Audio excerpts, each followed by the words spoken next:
Hello everyone, आज मैं आपको बताने वाली हूँ एक स्कॉलरशिप के बारे में।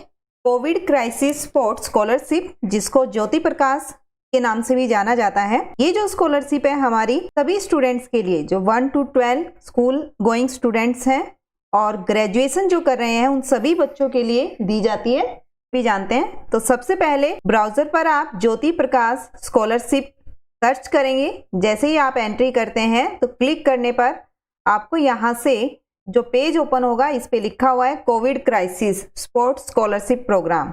इस पर हम क्लिक करते हैं। जैसे ही हमने क्लिक किया तो देखिए यहाँ पर आपको बताया गया है कि ये जो स्कॉलरशिप है ये दी जाती है, एक इनिशिएटिव है बड़ी फॉर स्टडी इंडिया संस्था की तरफ से, जो बच्चों को स्पोर्ट के लिए, फाइनेंशियल सपोर्ट के लिए दी जाती है। और ये बताया गया है कि कोविड क्राइसिस के दौरान किसी भी तरह से अगर स्टूडेंट्स जो है अफेक्टेड हुए हैं तो उनको ये स्कॉलरशिप दी जाती है, ताकि जो स्टूडेंट्स हैं वो अपनी एजुकेशन को कंटिन्यू रख सकें। तो आज मैं आपको इसमें बताने वाली हूँ कि इसकी एलिजिबिलिटी क्या है, क्या क्या आपको डॉक्यूमेंट्स की जरूरत है, क्या इसके बेनिफिट्स हैं, लास्ट डेट क्या है। तो चलिए देखते हैं। स्टार्टिंग में मैं आपको बता रही हूँ एलिजिबिलिटी क्या है। तो देखिए इसमें लिखा हुआ है कि सबसे पहले अगर आप ज्योति प्रकाश स्कॉलरशिप लेना चाहते हैं, आप 31 जनवरी तक इसको अप्लाई कर सकते हैं इसके लिए। अब एलिजिबिलिटी इसमें है, सबसे पहले वो इंडियन होना चाहिए, नेशनलिटी उसकी राष्ट्रीयता जो है वो भारतीय होना चाहिए। ये किन स्टूडेंट्स के लिए होती है, देखिए फर्स्ट टू ग्रेजुएशन तक अगर आप पढ़ाई कर रहे हैं तो इन क्लासेस में, आप जिस भी क्लास में, आप उन सभी के लिए इसको अप्लाई कर सकते हैं। इसके बाद इसमें बोला गया है कि देखिए अगर इनमें से कोई भी एक क्राइसिस आपके साथ हुई है तो आप स्कॉलरशिप के लिए एप्लीकेबल हैं। फर्स्ट इसमें बोला गया है कि अगर आपने पैंडेमिक के दौरान अपने माँ बाप या फिर फैमिली में जो कमाने वाला है, अगर उसको आपने खो दिया है तो आप अप्लाई कर सकते हैं। या फिर कोविड पैंडेमिक में जो फैमिली मेंबर हैं जो कमाने वाले हैं, अगर उनकी जॉब चली गई है तो भी आप इस स्कॉलरशिप को ले सकते हैं। नेक्स्ट आपको इसमें बताया है कि आपकी जो स्टडी है वो कंटिन्यू होनी चाहिए, बीच में आपका किसी भी तरह का गैप नहीं होना चाहिए और किसी भी स्कूल या कॉलेज में आपका एनरोलमेंट होना चाहिए, तो ही आप ये स्कॉलरशिप ले सकते हैं। देखिए बेनिफिट आपको क्या क्या बताए गए हैं यहाँ पर। 8 क्लास से बिलो जो स्टूडेंट्स हैं उनको 9,000 रुपए की स्कॉलरशिप मिल सकती है। 9th और 10th में पढ़ने वाले स्टूडेंट्स को 12,000 तक की स्कॉलरशिप मिलेगी।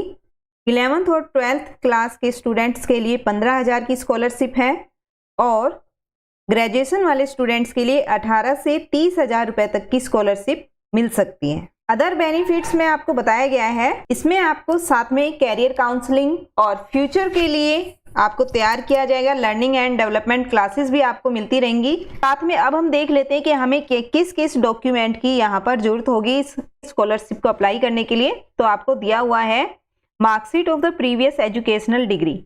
मान लीजिए अगर आप इस टाइम 9th क्लास में हैं तो आपको 8th क्लास की मार्कशीट चाहिएगी।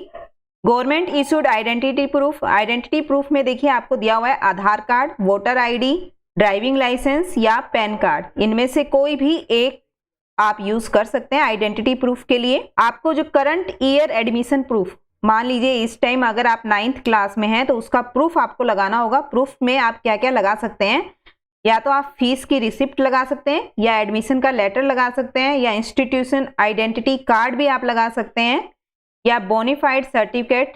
ये होता है, बोनाफाइड सर्टिफिकेट होता है जो आप अपने स्कूल से बनवाते हैं, प्रिंसिपल इसको बना के देते हैं आपको।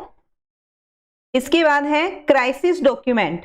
देखिए क्राइसिस डॉक्यूमेंट क्या है, डेथ सर्टिफिकेट ऑफ पेरेंट्स और प्रूफ ऑफ जॉब लॉस। या तो आपको डेथ सर्टिफिकेट लगाना है पेरेंट्स का, या फिर आपकी जो अगर जॉब के लिए आप कर रहे हैं कि जॉब कोविड के दौरान चली गई है तो उसका प्रूफ आपको लगाना होगा। या फिर यहाँ पर ये लिखा हुआ है reference from a person who knows the family crisis. या फिर आप उस पर्सन की भी हेल्प ले सकते हैं जो आपकी फैमिली क्राइसिस के बारे में जानते हैं, जिसमें कौन कौन हो सकते हैं। या तो आपका स्कूल टीचर हो, या डॉक्टर, या स्कूल का हेड हो, कॉलेज हेड, या गवर्नमेंट ऑफिसर। इनका भी आप रेफरेंस ले सकते हैं। साथ में आपको एप्लीकेंट या पेरेंट्स के जो बैंक अकाउंट डिटेल है वो चाहिएगी। पासपोर्ट साइज फोटो आपको इसके लिए चाहिए। अब इसके बाद हम आपको बताते हैं कि किस तरीके से आपको अप्लाई करना है। तो देखिए, अप्लाई करने की सारी प्रोसीजर आपको दी हुई है, पहले आपको वो समझा देते हैं। इसमें लिखा हुआ है click on apply now button. देखिए नीचे ग्रीन कलर का आपको बटन दिख रहा है, इस पे आप क्लिक करेंगे। इससे पहले हम सारी स्टेप्स पढ़ लेते हैं कि किस तरीके से आप अप्लाई करेंगे। नेक्स्ट में आपको बोला गया है login to Buddy for Study using registered ID. अगर आपने आईडी बनाई हुई है तो आप इस पे लॉगिन करेंगे और आपको ऑनलाइन एप्लीकेशन का पेज जो है आपका ओपन हो जाएगा। अगर आप पहले से रजिस्टर्ड नहीं है तो देखिए यहाँ पर दिया हुआ है, आप ईमेल आईडी का यूज कर सकते हैं, मोबाइल फोन नंबर का यूज कर सकते हैं, फेसबुक या जीमेल अकाउंट, इनसे भी आप रजिस्टर कर सकते हैं। और उसके बाद आपको एप्लीकेशन फॉर्म मिल जाएगा। जब आप लॉगिन कर लेते हैं तो आपका जो एप्लीकेशन फॉर्म है वो ओपन होगा। इसके बाद एप्लीकेशन की प्रोसेस को स्टार्ट करने के लिए आप स्टार्ट एप्लीकेशन बटन पर क्लिक करेंगे और जो भी डिटेल्स आपसे पूछी गई है फॉर्म के अंदर आप वो सारी फिल कर देंगे। इसके बाद अपने डॉक्यूमेंट अपलोड करेंगे। जो टर्म्स एंड कंडीशन आपको वहां पे दी हुई है उसमें आप एक्सेप्ट पर क्लिक करेंगे। और आप ध्यान रखिएगा कि टर्म्स और कंडीशन को पढ़ने के बाद ही आप एक्सेप्ट पर क्लिक करें। आप उसको ध्यान से पढ़ लें पहले स्टूडेंट्स। फिर आप प्रीव्यू बटन पे क्लिक करेंगे और फिर आप देखेंगे कि अगर आपने सारी डिटेल सही से भर दी है तो आप सबमिट बटन पर क्लिक करके अपने फॉर्म को कंप्लीट कर सकते हैं। तो आप ध्यान रखिएगा, जब आप प्रीव्यू कर रहे हैं तो आप उसको अच्छे तरीके से रीड करें। सारे जो आपने डिटेल्स दी हैं, इंफॉर्मेशन दी है, वो सभी सही है या नहीं।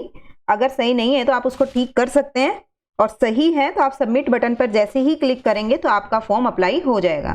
तो देखिए आपको बता देते हैं, जैसे ही आप अप्लाई नाउ करते हैं, अप्लाई नाउ पर आपने क्लिक किया तो देखिए यहाँ पर अगर आप पहले से लॉगिन नहीं है तो Google, mobile number, email ID, इनसे आप लॉगिन कर सकते हैं। और उसके बाद आपका जो पेज है, एप्लीकेशन फॉर्म है, वो ओपन हो जाएगा। ये था ज्योति प्रकाश स्पोर्ट स्कॉलरशिप। तो एजुकेशन से संबंधित और आगे की सभी अपडेट्स भी आपको समय समय पर हमारे चैनल पर मिल जाएंगी। तो आप हमारे साथ बने रहें। Thank you.